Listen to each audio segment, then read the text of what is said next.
Bismillahirrahmanirrahim. Assalamualaikum warahmatullahi wabarakatuh.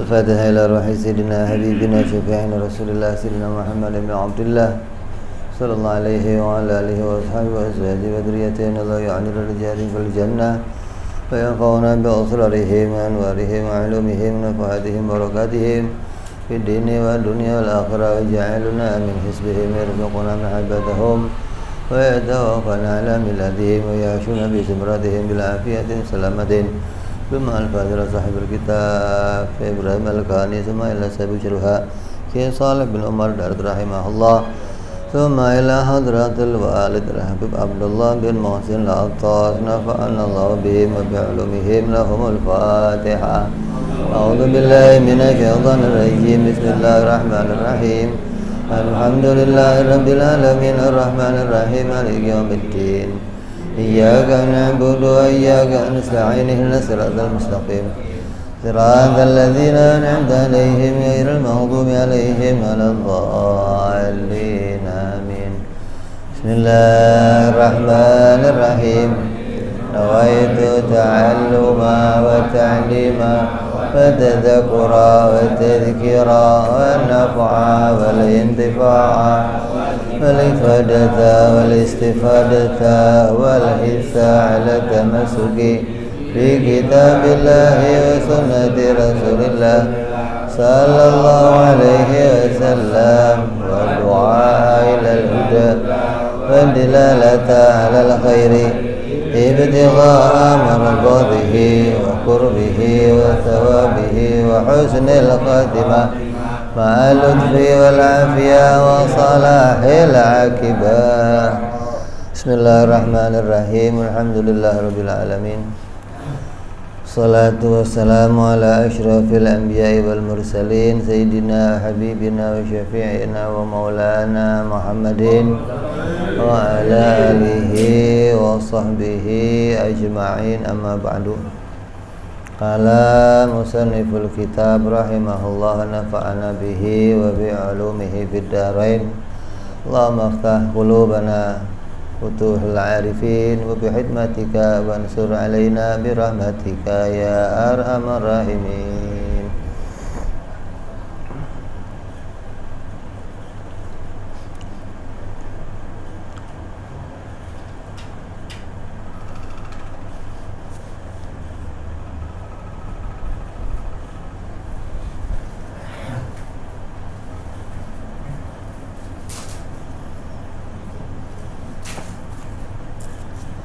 Kemarin sudah kita bahas tentang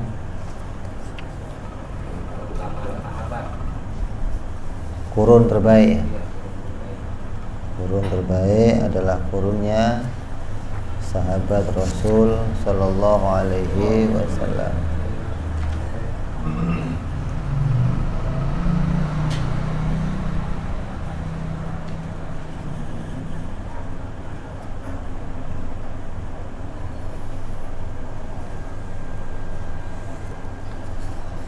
Qala Syekh Ibrahim Al-Qani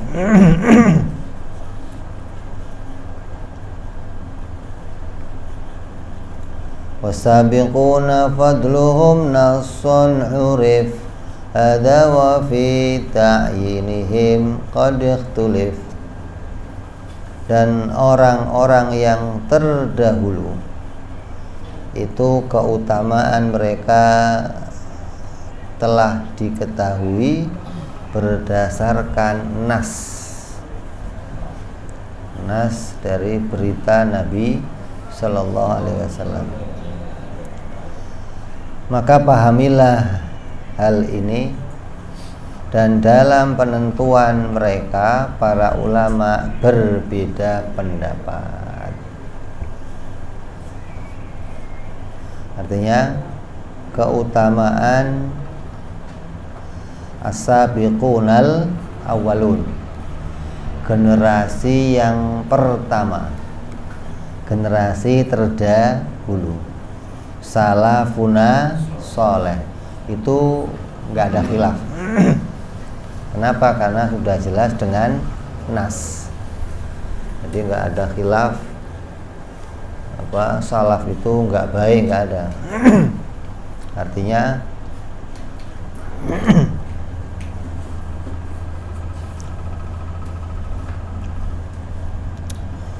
bukan artinya salaf itu semuanya baik, bukan.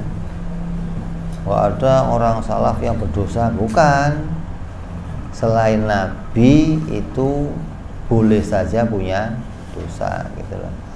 Tapi ini mau bicara bahwa kurun ini berarti kan bicara kelompok, bukan individu gitu loh.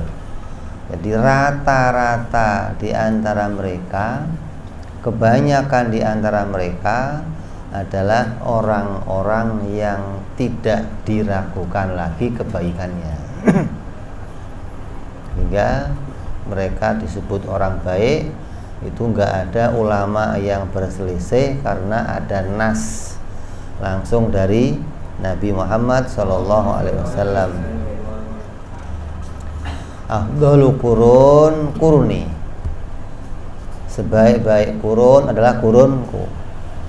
Kemudian setelahnya, kemudian setelahnya. Berarti 3 kurun ini kurun yang terbaik gitu loh. Itu nggak ada khilaf dah. Ulama semua sepakat.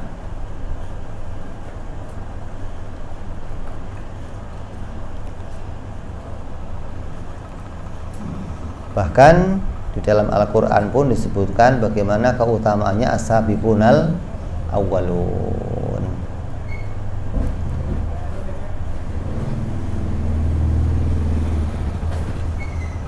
Maka mutaqaddimin berbeda pendapat tentang kategori siapa itu as-sabiqunal awwalun.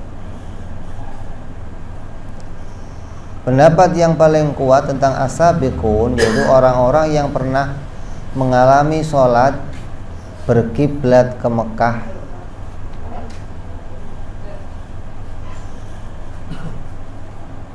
kemudian berkiblat ke Baitul Maqdis, lalu berkiblat lagi ke Mekah.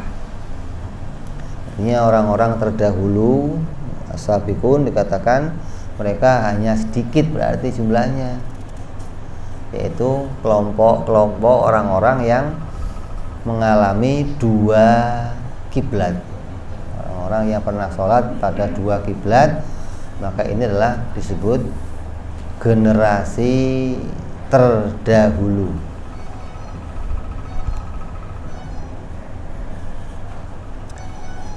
Maka keutamaan as-sabiqun al-awwalun sudah dijelaskan dalam Al-Quran. Allah berfirman, wasabiqunal awwaluna minal muhajirina wal ansor. Maka orang-orang yang terdahulu lagi yang pertama-tama dari golongan muhajirin dan ansor. Maka ulama berbeda pendapat tentang definisi as-sabiqun. Menurut Imam Abu Musa al-Asy'ari radhiyallahu an, as-sabiqun adalah orang-orang yang mengalami sholat menghadap ke arah 2 kiblat. Adapun menurut pendapat orang yang lain, mereka adalah orang-orang yang ikut serta dalam perang Badar. Menurut pendapat yang lain, yaitu mereka juga yang sampai mengikuti bai'atul ridwan. Ini perbedaan, artinya sahabat yang telah kita bicarakan tadi itu mereka disebut juga dengan as-sabiqunal awwalun, generasi yang pertama. Bukan hanya disebut salaf, tapi lebih khusus dari salaf. Jadi salaf generasi pertama gitulah. Pertama-tamanya kelompok salaf. Jadi ulama beda. Ada pendapat Imam Asy'ari, yaitu orang yang mengikuti orang yang pernah sholat pada 2 arah kiblat.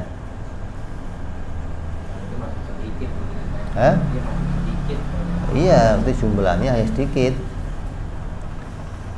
Yang kedua, orang-orang yang ikut berperang dari mulai perang Badar sampai Bai'atur Ridwan, disebut namanya as-sabiqunal awwalun. Makanya kalau kita mencaci mereka, ada orang yang menghina mereka, yang mengata-ngatai mereka, maka jangan ikut-ikutan. Dikatakan majaro baina ashabi naskutu. Apa yang terjadi di antara para sahabat kita nggak ikut komentar, gitu loh. Karena urusan sahabat ini urusannya mereka ketika berantem tujuannya baik semuanya, gitu loh. Nggak ada yang punya tujuan yang jelek, nggak ada. Lah, kalau ada orang kok punya tujuan baik masih ente caci, ente rendahkan, itu kebangetan namanya. Sama kayak gambarannya ributnya suami istri. Ente nggak usah ikut-ikut, suami istri ribut, ente ribut.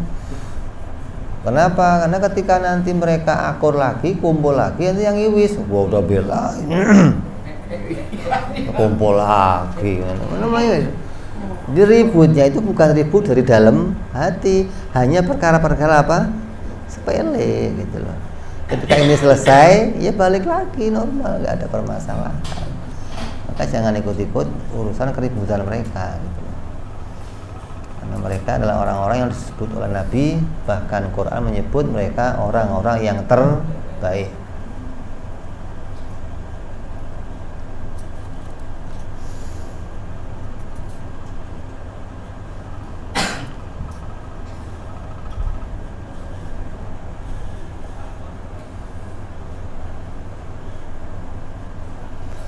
Kemudian dikatakan, maka setelah kalian mengetahui keutamaan para sahabat, lalu kalian melihat sebagian di antaranya memusuhi yang lainnya, maka engkau tetap harus menakwilkan atas dasar husnudzon, gitu loh. Jangan nuduh yang ini salah, ini lebih. Tetap kita kembali mereka orang-orang baik, orang-orang benar.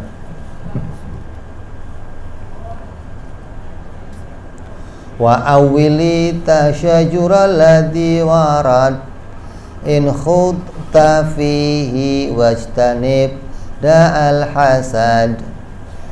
Takwilkanlah perselisihan yang terjadi di kalangan sahabat yang telah datang keterangannya, jika engkau memperdalam pembicaraan padanya, dan jauhilah penyakit dengki. Maknanya kita harus mentakwil apa yang terjadi perselisihan, pertikaian di antara para sahabat-sahabat Rasul, sebagaimana diceritakan kisah hidup mereka. Jika kalian mendengar kisah pertikaian di dalamnya, engkau wajib menakwilnya dan jauhi kedengkian pada salah satu di antara dua kelompok yang bertikai. Karena ada nih kelompok-kelompok, yang pertama namanya kelompok apa? Khawarij, yang mengatakan siapa yang nggak cocok sama kelompok ini kafir. Itu Khawarij yang pertama. Orang-orang yang bahkan sampai Sayyidina Ali pun dikafirkan. Ini kelompok-kelompok parah ini. Kalau sekarang itu apa? Islamnya garis keras, ekstrim. Artinya siapa yang menyalahi Quran kafir. Padahal di Quran itu enggak semuanya wajib, ada yang sunnah, enggak semuanya haram, ada yang makruh, gitu loh. Nah, bagi mereka enggak semuanya haram, semuanya wajib, gitu loh. Jadi hukum bagi mereka cuma dua doang, wajib, haram. Nggak ada lainnya, nggak ada. Kamu kalau tanya sama mereka, kalau ada orang begini gimana? Haram. Gimana? Bid'ah, kafir. Udah jawabannya itu doang. Nggak ada jawaban yang lain, nggak ada. Terus yang lain lagi dari mereka apa? Siapa lagi? Syiah. Orang-orang yang sampai, jangankan mereka sampai khalifah-khalifah yang mulia pun dikafirkan oleh mereka, dikatakan orang-orang yang terlaknat, orang-orang yang wajib dilaknati, orang-orang yang mereka betul-betul menghinakan para sahabat-sahabat yang tidak sejalan dengan sahabat yang mereka dukung gitu loh. Hingga sampai para istri-istri Nabi dicacati. Ini udah kelompok-kelompok yang kebangetan gitu loh. Maka akidah kita kalau kepingin aman dari kesalahan yang fatal, maka jangan ikut-ikut kita suudon gitu. Harus husnudon. Artinya karena tadi apapun yang terjadi pada mereka, mereka selalu punya keinginan yang baik ketika mereka dalam memutuskan suatu permasalahan. Mereka orang-orang yang langsung dididik oleh Nabi SAW.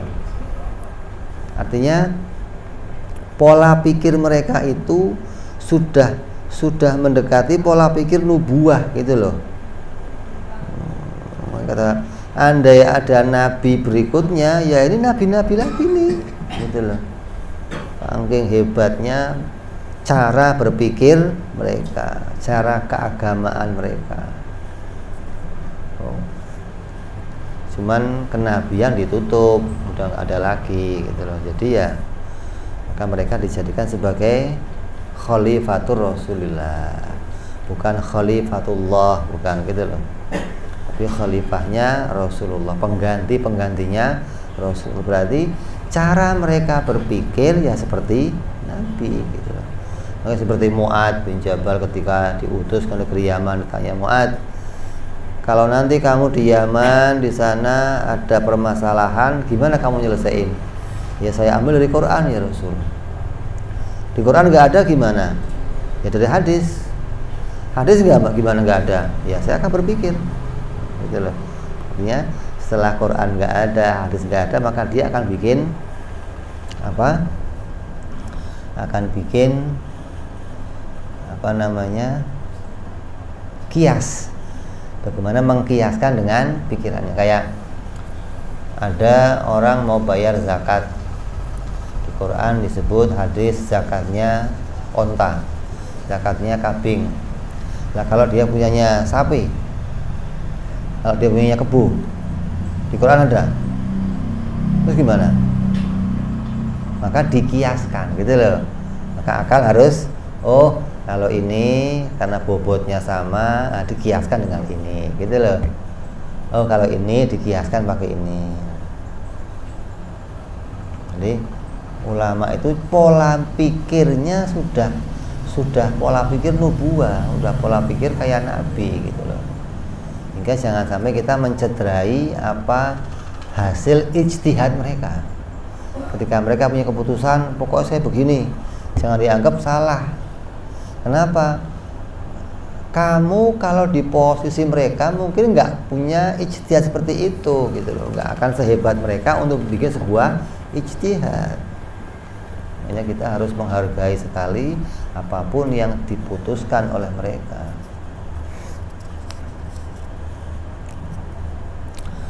Maka takwililah perselisihan dan pertikaian yang terjadi di antara mereka. Maka wajib menakwilnya dan menjauhi kedengkian pada salah satu kelompok. Orang mukmin wajib menakwili dengan takwilan yang baik ketika mendengar kisah perselisihan antara sahabat dan pertikaian mereka, apalagi hingga terjadi peperangan di antara mereka. Sayyidina Ali, Sayyidina Muawiyah perang, Sayyidina Hasan perang, ini perang. Sebab para sahabat adalah orang-orang yang adil, baik batin maupun lahir tuh. Adil itu maknanya pikirannya pikiran yang jernih gitu loh, pikirannya murni, pikirannya yang sejalan dengan cara mikirnya Nabi Muhammad SAW. Jadi jangan sampai kita merendahkan cara berpikirnya mereka. Sebagaimana kisah peperangan antara Sayyidina Ali bin Abi Thalib dengan Sayyidina Muawiyah. Dikatakan fal qatilu wal maqtulu fil jannah. Ulama mengatakan mereka masuk perkataan ini, pembunuh dan yang dibunuh di dalam surga. Kan ada al-qatil wal maqtul finnar. Yang hadis begitu kan, hadis tuh al-qatil wal maqtul finnar. Orang yang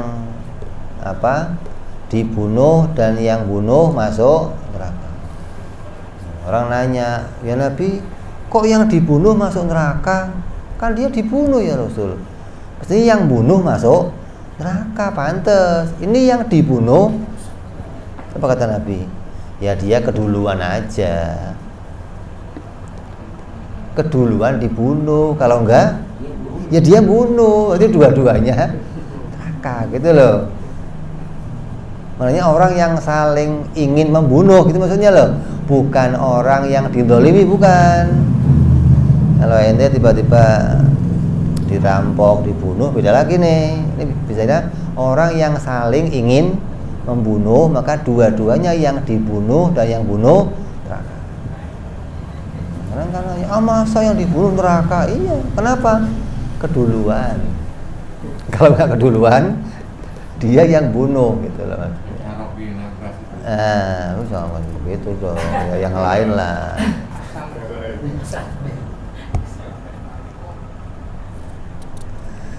Oleh karena itu, kisah seperti ini tidak patut disampaikan kepada orang awam. Karena orang awam itu pegangnya hadis tadi, al-qatil wal maqtul finnar, yang dibunuh dan yang bunuh masuk. Ketika ini dikisahkan kepada mereka, mereka akan suudzon kepada para itu sahabat ini salah neraka, dia sahabat ini. Ini akan jadi timbulnya kerusakan pada akidah mereka tentang mengimani kebersihan sahabat-sahabatnya Rasulullah Sallallahu Alaihi Wasallam. Ya, jadi kita patut wajib hati-hati dalam urusan ini, jangan ikut serta. Kalau ada orang nyeritain, diem, jangan komentar, atau tinggalin selesai. Kenapa? Karena orang ini nggak tahu menahu bagaimana aslinya. Orang ini pola pikirnya penuh dengan kedengkian, maka kamu nggak patut mendengarkannya. Apalagi udah sampai mengklaim ini yang benar, yang ini salah, ini karena saya nggak ikut serta urusan mereka. Karena semua tujuannya adalah tujuan bagaimana hukum ditegakkan, bagaimana agama berjalan, hingga mereka rela perang karena mempertahankan hukum. Hukum ini berlakunya begini, kata si ini begini, perangnya karena mempertahankan hukum gitu loh. Bukan perangnya meninggalkan hukum, bukan. Jadi orang yang dua-duanya itu dikatakan yang salah dapat satu pahala, yang benar dua pahala. Lah wong dapat pahala kok ini salahin gimana sih? Mau dapat pahala lah, yang mau ini komentarin itu yang betul-betul dosa, yang nggak punya kebaikan, yang nggak punya nilai. Ya, boleh kamu salahin, boleh kamu ini. Dua-duanya istimewa, gimana mau di. Jadi jangan ikut serta tentang apa yang terjadi di antara mereka. Selesai membahas tentang para sahabat-sahabatnya Rasulullah Sallallahu Alaihi Wasallam, dari mulai yang paling utama, kemudian yang lebih utama, dan yang puncaknya keutamaan, hingga mereka disebut sebagai as-sabiqunal awwalun.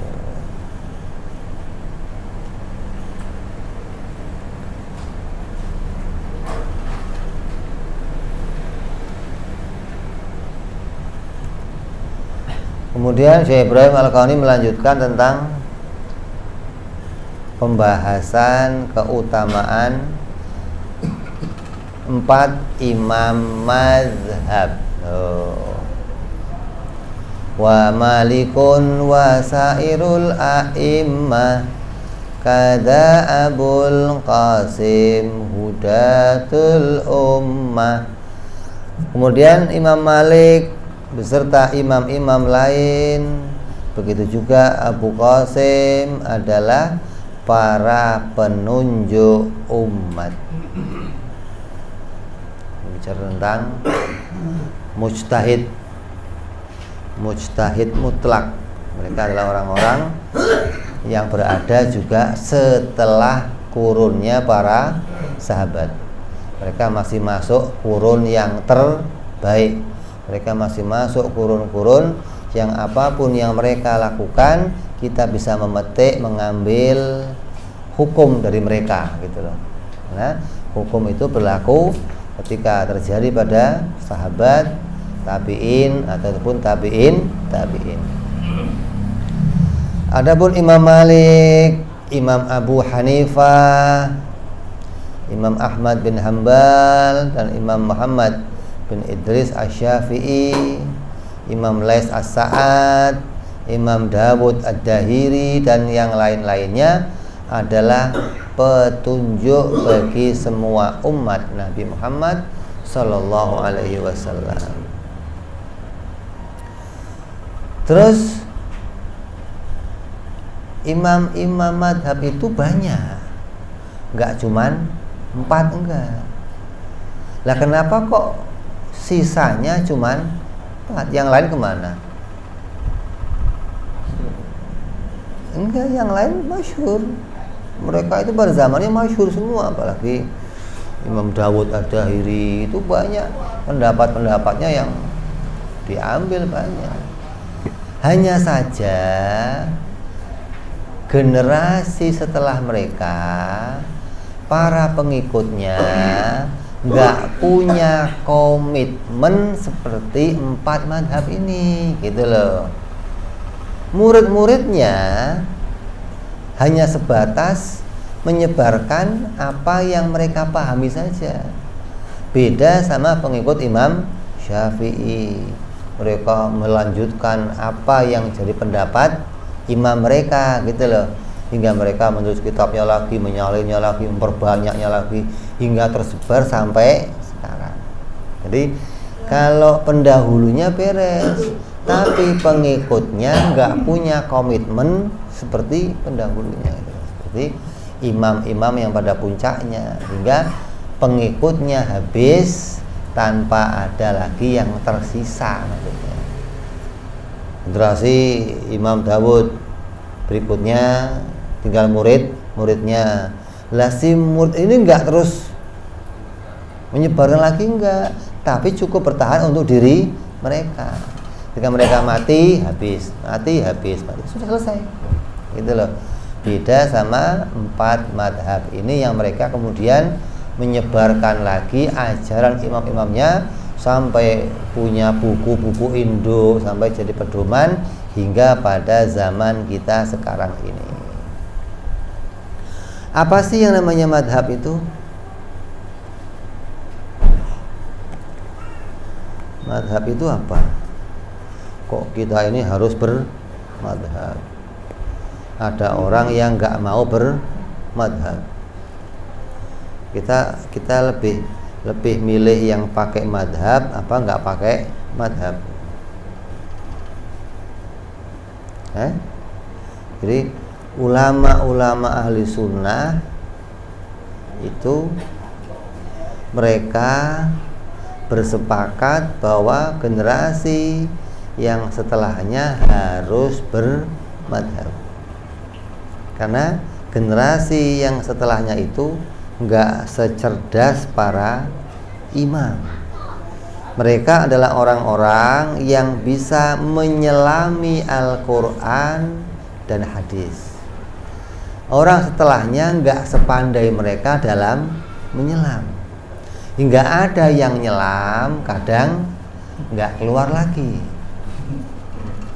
Kan dikatakan Quran itu bahrul amik, lautan tak bertepi. Lah kalau modal mung-mungan, nyemplung, nggak ketemu pinggirnya, apa nggak kelelep terus? Nanti kalau di kolam renang masih ada, Pak, ini jaraknya berapa? Oh, ini kolamnya ke sono 50 meter, Beb. Ini lebarnya 25. Oh, jelas ada ukurannya namanya. Quran disebut lautan. Jadi orang yang punya kemampuan seperti imam madhab lah yang dia bisa nyelam. Kenapa?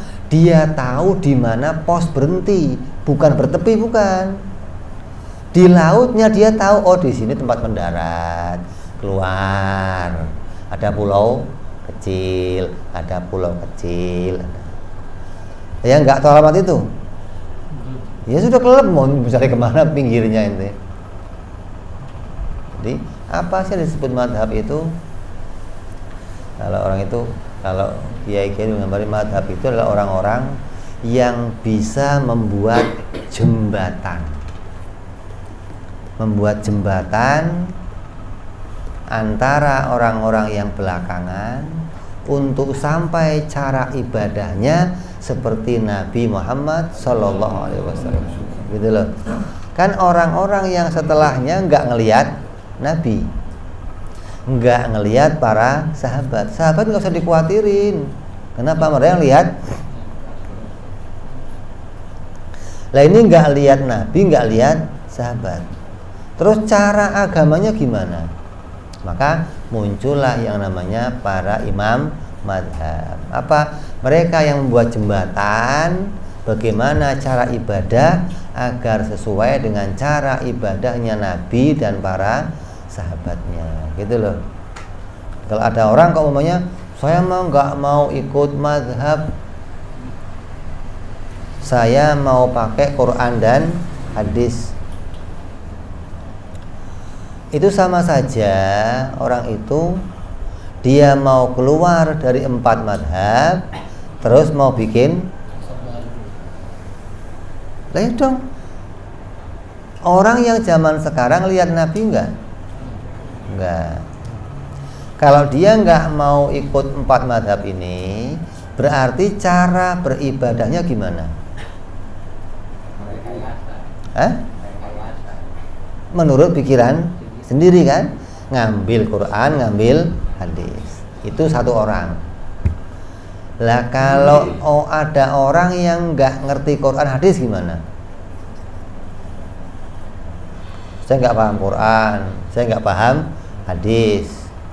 Ada orang yang mengatakan saya paham Quran dan hadis. Udah kamu ikut saya aja, sama aja.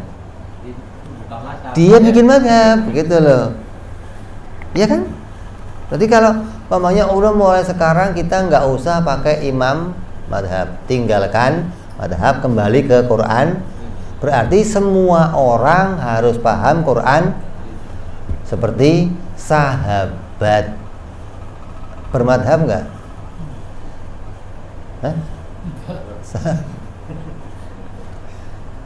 Sahabat itu ya, sahabat juga ada bermadhab, artinya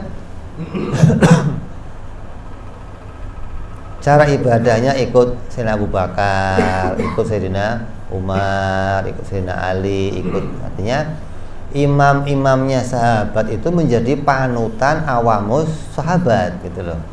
Orang yang nggak pernah duduk dengan Nabi, serawungan sama Nabi, ngeteh sama Nabi, ngopi sama Nabi, berarti mereka nggak ngerti aktivitas Nabi setiap waktu. Berarti mereka akan ikut siapa?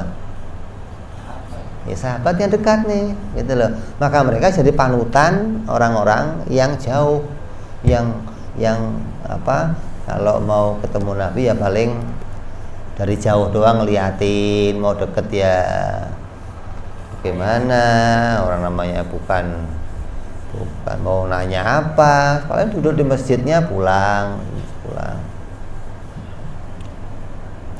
Jadi dari zaman sahabat juga ada yang namanya orang mengikuti orang lain dalam cara beragama. Kenapa?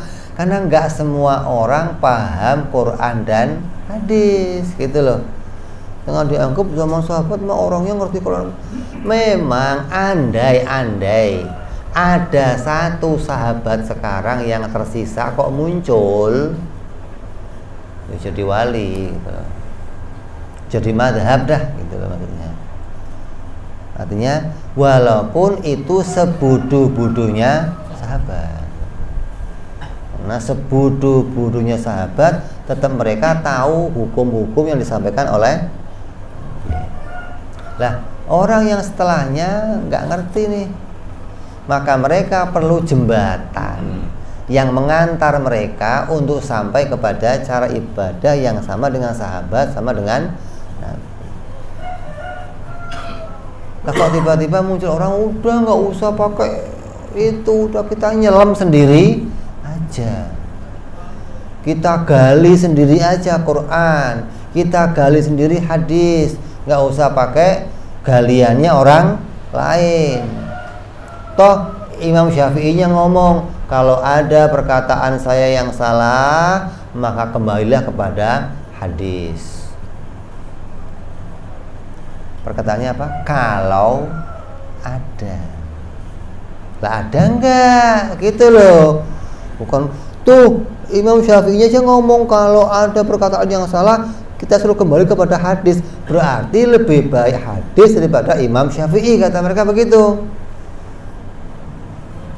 Nah pertanyaannya, ente paham mana sama imam? Kalau sekelas Imam Syafi'i kok salah nafsirin, lah sekelas ente, nah, ya bukan salah lagi, salah kaprah. Hah? Sekelas Imam Syafi'i yang kecerdasannya luar biasa, kok ente salahkan dalam memahami hadis? Lah terus lebih baik ente yang nafsirin, gitu maksudnya.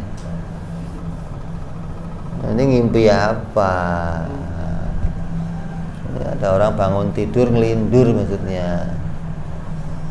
Orang-orang yang apa? Kemingin dianggap orang-orang hebat aja. Jadi cara ibadah kita harus memilih madhab.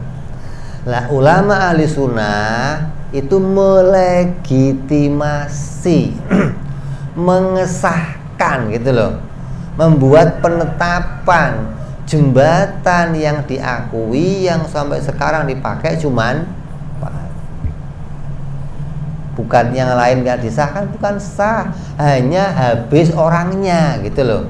Yang tersisa jelas dari zaman itu hanya 4 jembatan. Maka kamu harus milih salah satu. Kalau saya pakai 4-4-nya gimana? Gimana? Saya pakai 4-4-nya gimana? Kalau kamu pakai 4-4-nya, kamu nggak bisa nyebrang. Dari sini pindah ke sini, dari sini nyampe sananya kapan? Jangan nyampe dong. Di jembatan doang, sono sini, nyampe? Enggak. Maka pilih satu untuk bisa nyebrang, gitu loh. Kok ente pakai 4-4-nya malah nggak bisa nyebrang? Gimana sih? Saya mau pakai yang paling enak aja, Bib lah. Kalau di sini enak, saya pilih ini, di sini saya pilih ini. Oh, ya malah nggak nyebrang ente. Nggak bener semua maksudnya. Makanya yang mau kamu ambil harus salah satunya. Lah boleh milih yang mana? Yang mana aja boleh. Nggak ada padoman. Oh harus yang Imam Syafi'i, harus. Ijtima'nya ulama itu 4 ini dilegitimasi, artinya diputuskan sebagai orang yang sah untuk diikuti siapapun yang akan kamu pilih. Jadi kalau ada orang-orang yang mengajak kita kok nggak usah pakai Quran hadis, berarti orang-orang ini ngajak kita mundur, bukan maju. Artinya ngajak kita malah menjauh dari Nabi, bukan mendekat ke Nabi, bukan. cara ibadahnya pasti menjauh dari Nabi, bukan malah mendekat. Nah, bayangkan sekarang ke zaman Nabi berapa tahun? 1400 tahun. Terus ente hanya dengan modalkan tulisan mau merekayasa cara ibadahnya gimana sih? Wong ini yang deket, yang mereka lihat sahabat ketemu langsung tabiin, kok masih diragukan apa yang mereka simpulkan? Nah, ya sudah. Jadi mereka ini orang-orang yang sangat dekat dengan kebenaran gitu loh, sehingga mereka kita jadikan rujukan dalam semua aktivitas ibadah kita. Jangan sampai kita meragukan di antara cara ibadahnya mereka. Terus perbedaan antara imam di mana? Perbedaannya bukan perbedaan antara satu kunut, satu enggak kunut, bukan itu. Perbedaannya nanti dalam masalah usul fikih, cara pengambilan hukum fikihnya gitu loh. Jadi kalau cara ngambilnya beda, hasilnya beda gitu loh maksudnya. Kenapa kok ada 4 sih? Karena 4 ini cara mengambil hukumnya berbeda. Kalau kamu pengen tahu ya kamu belajar ilmu usul fikih, nanti tahu, oh kenapa kok jadinya muncul hukum kayak Imam Syafi'i, kenapa kok kayak Imam Malik, kenapa kok gitu loh. Karena perbedaannya dalam usul fikih. Satu caranya berbeda, maka nanti hasil hukumnya pun akan berbeda. Ya, jadi jelas ya. Apa itu madhab? Madhab adalah orang-orang yang membuat jembatan antara generasi yang tidak melihat sahabat hingga cara ibadahnya bisa kayak sahabat dan kayak Nabi Shallallahu Alaihi Wasallam. Lah madhab nggak cuma 4 ini gitu loh. 4 ini diputuskan madhab dalam fikih, dalam ubudiyah. Begitu pula ada imam-imam lain nih madhab di dalam urusan apa? Urusan sufi, urusan tasawuf. Karena biasanya orang-orang yang tasawuf orang disebut orang sufi. Siapa imam madhab mereka? Mereka adalah dianggap yang pertama namanya Abul Qasim Muhammad Al-Junaidi Al-Baghdadi, orang yang diakui, yang disahkan oleh ahli sunnah cara tasawufnya tasawuf yang benar gitu. Tasawufnya tasawuf yang lurus. Nah, boleh nggak saya ikut tasawuf selain dari mereka? Boleh. Siapa? Yang diakui lagi tasawufnya sebagai orang belakangan Imam Al-Ghazali.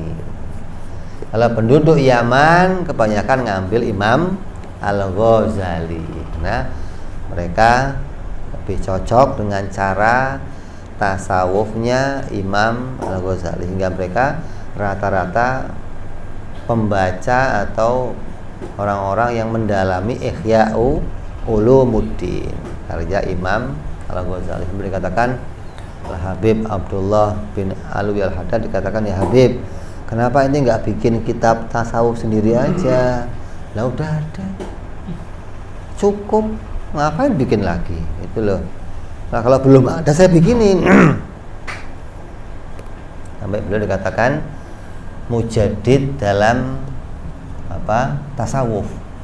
Artinya ada hal-hal yang kemudian beliau membaharui cara tasawuf di zamannya gitu loh.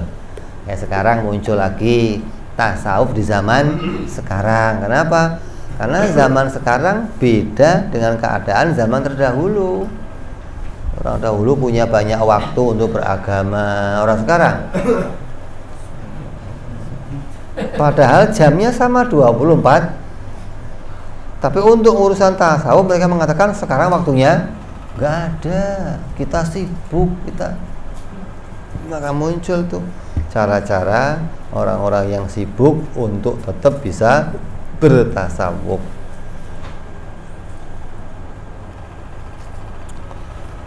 Artinya tasawuf itu adalah ajaran bagaimana mengelola hati gitu loh.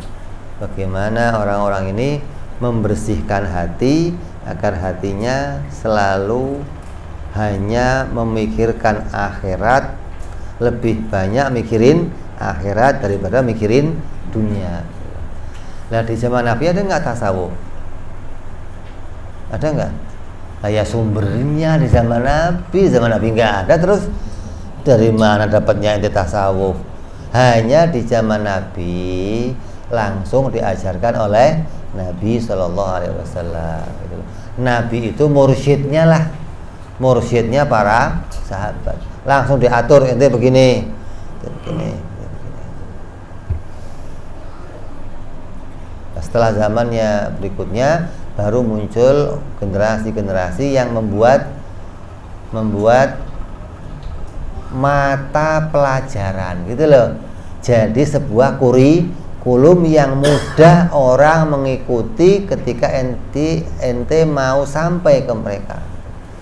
Oh, ente pengen jadi sufi, pengen jadi orang-orang yang bisa membersihkan hati, membuang hal-hal yang kotor di hati. Ini caranya begini, gitu loh.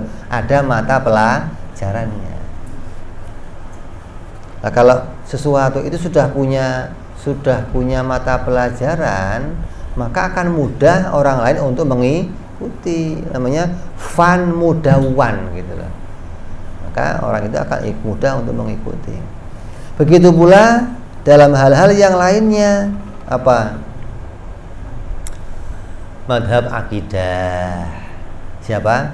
Imam Abu Musa al-Ash'ari, Abu Hasan al-Ash'ari, kemudian atau Imam Abu Mansur al-Maturidi.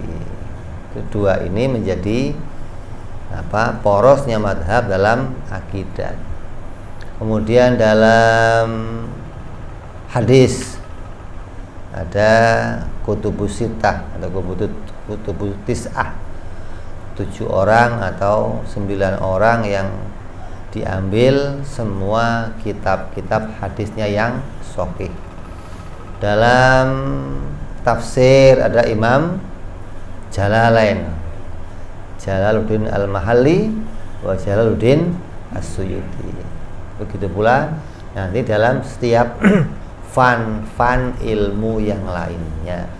Jadi orang-orang pada zaman itu membuat fan mudawan untuk memudahkan kita generasi berikutnya mempelajari ilmu pengetahuan.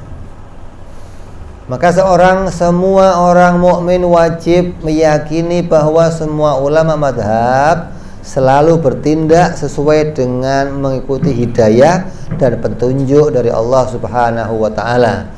Tidak boleh berprasangka dan mengatakan bahwa ulama madhab salah dalam perbuatan dan pemikirannya.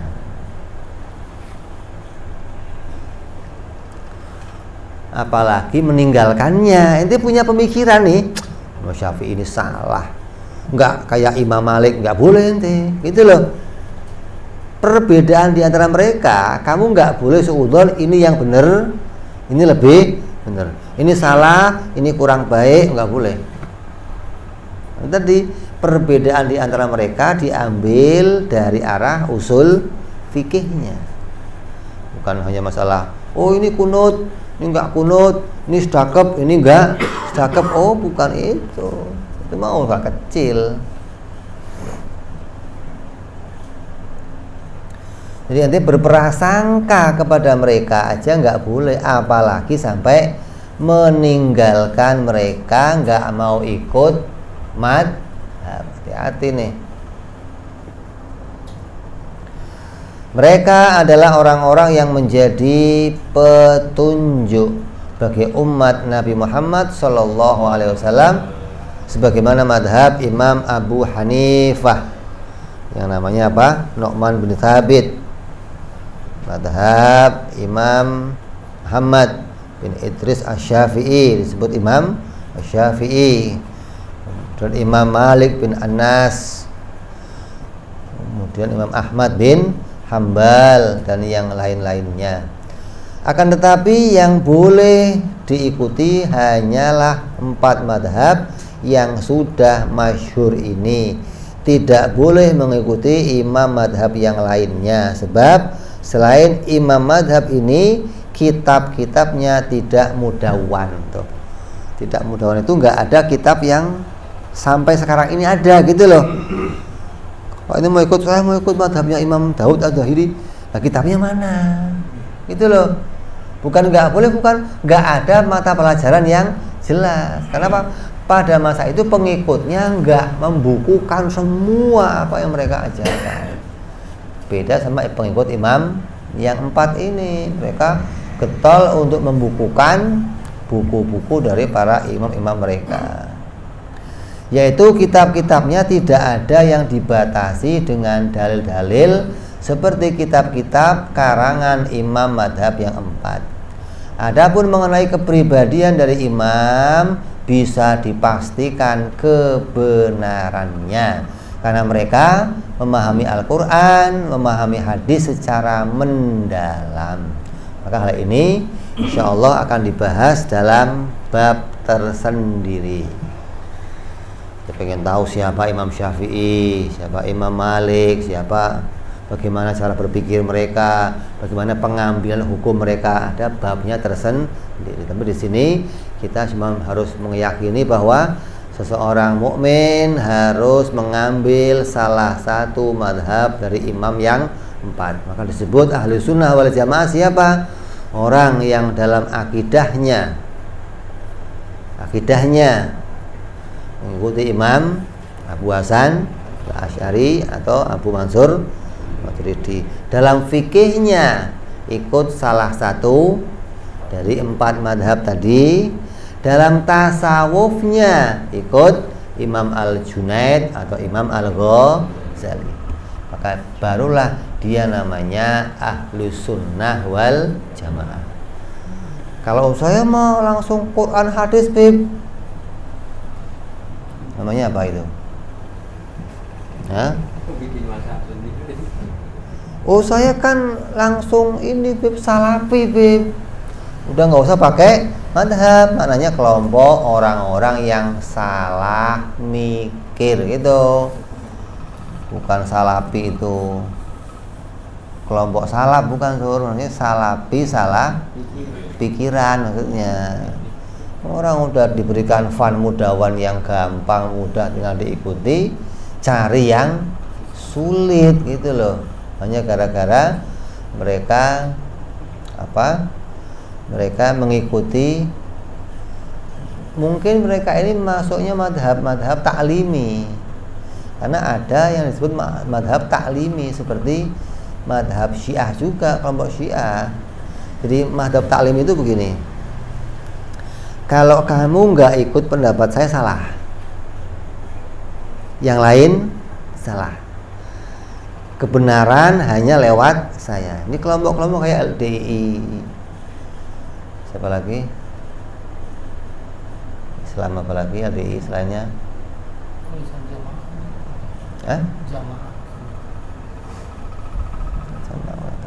Mungkin yang jelas kita banyak ikut tahu dari pendapat yang santri yang pada taubat itu LDI. Terus nanti mereka itu punya paham apa yang jadi pendapat imamnya harus diikuti, yang lain enggak bener. Ini madhab ta'lim itu artinya orang itu bener hanya satu dari imamnya, yang lain salah. Kalau Syiah enggak, kalau Syiah imam-imam mereka itu maksum, menyatu dengan Tuhan, hingga mereka mengatakan yang paham Al-Quran hanya para imam. Wong Tuhan dalam dirinya berarti kan paham tentang Quran. Kalau kamu menemukan di Quran ada hal yang haram, arak haram, zina haram, itu dohirnya. Kalau kata imamnya, oh bagi saya ini enggak haram. Kenapa? Kan saya yang ngomong. Tuhannya ada pada diri saya. Jadi kadang mereka yang berbuat zina, mereka yang ngerampok, mereka minum arak. Kenapa? Quran ada di tangan. Ini parah lagi nih. Ini udah nggak pakai madhab lagi yang begini nih. Udah. Tuhan dalam diri saya. Jadi udah maksumnya luar biasa. Jadi ada LDII, ada apa lagi tuh? Lupa. Yang Eka ikut siapa sih? Eka itu ikutnya apa tuh? NII, ya, NII itu sama itu begitu. Jadi puncaknya ulamanya kebenaran harus dari mereka semua orang. Nah, yang begini ini kadang mulai masuk ke ajaran kita. Kita ada nih yang kadang ta'assub begitu. Pokoknya kalau nggak dari guru saya nggak bener. Wah repot nih. Repot. Mudah-mudahan yang nggak ada. Jangan sampai jadi orang yang ta'assub seperti itu. Karena pendapatnya ahli sunnah itu siapapun selain Nabi itu boleh saja salah, gitu loh. Hingga ketika mereka berpendapat, kamu masih boleh mengkritik pendapatnya, bukan nggak menghormatinya, enggak. Imam Asy'ari juga banyak dikritik, Imam Maturidi dikritik, Imam Syafi'i dikritik. Tapi mengkritik ini bukan berarti kita meninggalkannya, bukan, gitu loh. Karena dari satu sisi, oh dalil mereka kurang kuat, harusnya dalilnya yang ini, gitu loh maksudnya. Bukan terus, wah dia imam apa, ambil dalil kok nggak bisa. Bukan nggak bisa lah, kalau dia aja salah apalagi ente lah, ente apa. Itu dia madhab sunnah itu tetap ketika kita mengkritik, kita menyampaikan ada yang lebih kuat tanpa mengurangi kehormatan mereka sebagai imamul madhab. Ya, jadi kalau mau bahas tentang siapa orang-orang ini, ada babnya tersendiri yang akan menjelaskan bagaimana cara mereka mengambil hukum sampai pada kehidupan mereka. Ya, ini yang harus kita yakini dalam meyakini keutamaan para imamul madhab. Tetap kita harus mengambil salah satunya agar kita punya jembatan untuk sampai kepada Nabi Muhammad Sallallahu Alaihi Wasallam. Mudah-mudahan kita semua istiqomah dalam semua madhab ini, kita ikuti hingga kita punya jalan yang benar, jalan yang bawa kita selamat dunia sampai akhirat. Amin ya rabbal ala hadhihi niyyah wa ala niyatin shalihah wa ila hadratin nabi. Al-Fatihah. A'udzu billahi minasyaitonir rajim. Bismillahirrahmanirrahim. Alhamdulillahi rabbil alamin arrahmanir rahim maliki yaumiddin iyyaka na'budu wa iyyaka nasta'in ihdinas siratal mustaqim siratal ladzina an'amta 'alaihim ghairil maghdubi 'alaihim waladdallin amin. Ya rabbana tarafna bi annana tarafna wa annana halala ashrafna fatub taghsil kulli wa dhallana awrati wa amin raati wa firli walidina rabbi wa mauludina wal ali wal ihwani wa kulli dhi mahabba au jiratin au suhbah al muslimina ajma' isma fadlan wa judan mannan la biktisabi minna bil mustafa rasuli sallallahu wa sallam